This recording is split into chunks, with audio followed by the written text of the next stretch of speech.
Imagine an empire that ruled the world for 1,000 years. A city of marble, a beacon of law and order, stretching from the misty shores of Britain to the sun-scorched sands of Egypt. This was Rome. A civilization so vast, so powerful, it seemed eternal, its aqueducts like arteries pumping life across the known world, its legions the iron fist of an unbeatable authority. They built wonders, wrote laws, and forged an identity that would echo through millennia. Rome was more than a place. It was an idea, a promise of order in a chaotic world. But even the mightiest structures have hidden cracks. While sunlight bathed the glorious temples, shadows festered in the halls of power. In the heart of the Senate, whispers of conspiracy spread like a sickness. Ambitious men, their hearts poisoned by greed, plotted and schemed, not for the good of the Republic, but for their own gain. They saw the state as a treasure chest to be plundered, their alliances shifting like desert sands. Far beyond the city's golden glow, on the wild frontiers, a different storm was gathering. A barbarian chieftain, his eyes fixed on the distant gleam of Roman steel, saw not an invincible empire, but a bloated, aging giant, ripe for the taking. He united the tribes, fanning the flames of ancient grievances into a burning desire for retribution and conquest.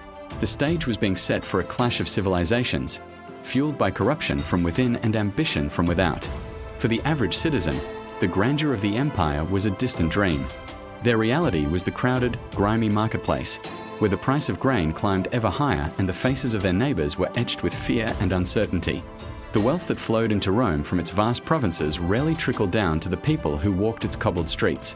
They were the silent majority, caught between the machinations of the powerful and the growing hardships of daily life.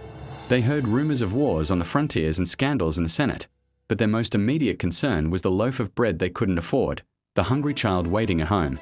The foundations of the empire rested on their shoulders, yet those foundations were beginning to crumble under the weight of neglect. On a distant, windswept frontier, a Roman general, a man of duty and honor, unrolled a dispatch. The candlelight flickered across his weary face as he read the words that would change the world.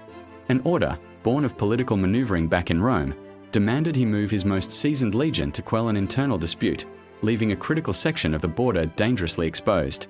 He knew the risk. He could see the storm clouds on the horizon, the barbarian threat he had spent his life containing. But an order was an order. In that moment, he was forced to make a choice: obey the corrupt politicians and weaken the frontier, or defy the Senate and be branded a traitor. With a heavy heart, he gave the command. It was a single decision, a turning point made in a lonely 10 hundreds of miles from Rome, but its echo would bring the empire to its knees. The moment the legion marched away, the floodgates opened. The barbarian chieftain, seizing the opportunity he had long awaited, led his warriors in a thunderous charge across the weakened border. What followed was not a battle, but a torrent of chaos and fire. The disciplined Roman lines, now stretched thin, buckled and broke. The invaders swept through the countryside like a plague, their fury unleashed upon the towns and villas that had stood for centuries under Roman protection.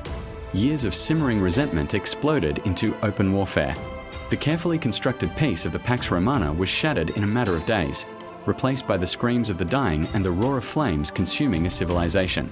The consequence of that single, fateful decision was now written in blood and fire across the land.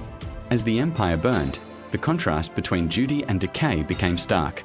On the battlefield, the Roman general fought with the fury of a cornered lion, his armor stained with mud and blood, his voice hoarse from shouting commands over the din of battle.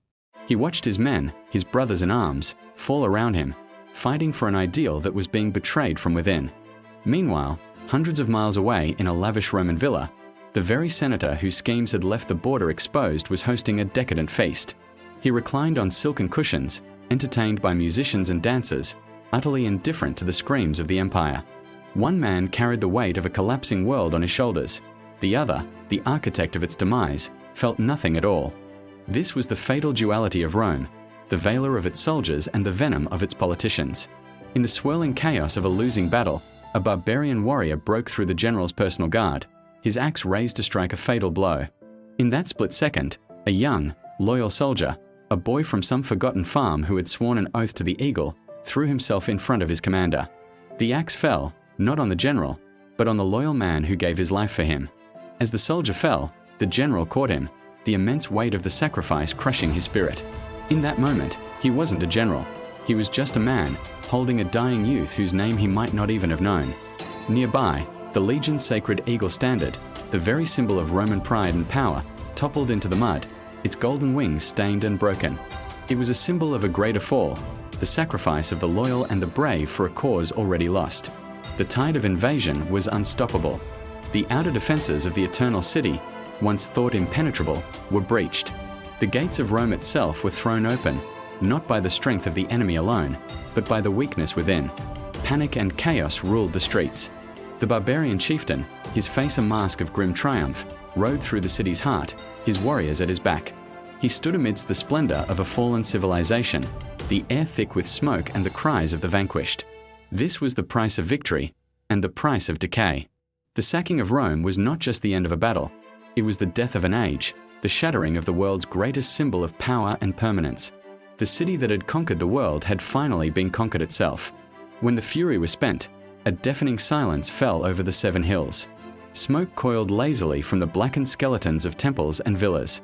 The once bustling forum was a field of rubble and ghosts. The heart of the world had stopped beating. A lone Roman citizen, the same man who once struggled in the marketplace, stood on a hill overlooking the devastation. He saw not the fall of an abstract empire, but the destruction of his home, his world, his past, and his future. The marble gods were toppled, their stone eyes staring blankly at the sky. There were no victors here, only survivors adrift in the ruins of their own history. It was a quiet, somber moment of reflection on how quickly greatness can turn to dust.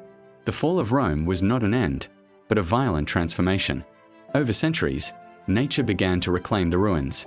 Ivy crept over fallen columns, and fields grew where palaces once stood.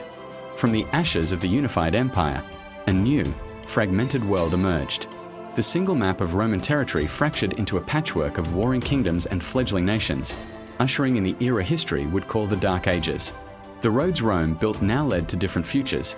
Its language evolved into new tongues, and its laws were rewritten by new kings.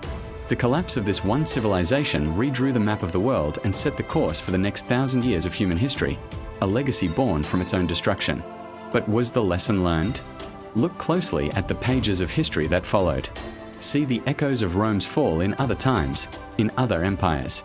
You can see the same political corruption festering in the courts of kings, the same overstretched ambitions that drain a nation's strength, and treasury, the same rumbling discontent of a populace that feels forgotten and unheard.